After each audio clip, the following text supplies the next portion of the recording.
सीधा सीधा चली आसिलु ये मो कथा टिके सुन मो किथे सुनिबि नाही मोर अपने अनेक काम तू कोन कहि सिद्धि हबो ए मां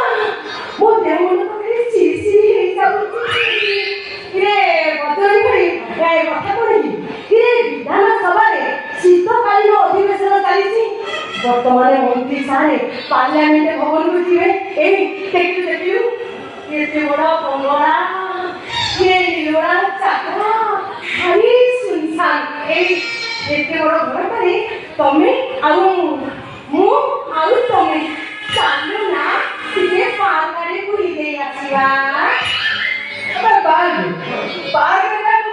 तू करे ओ ना आमे पार जीवा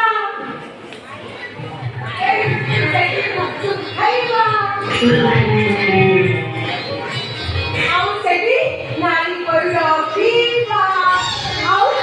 करे ए बुझना बदली भाई सेठी जो दुकर मूर्ति अछि पार्क भीतर सेही कोसे आमे तो खाली गोटाई सेल्फी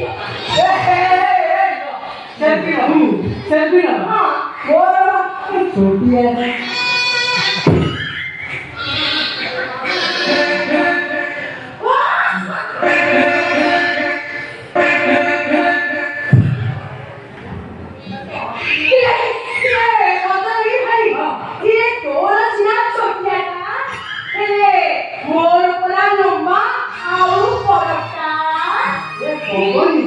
तू आवे ते घेरा मन काम कोन केलु ए मां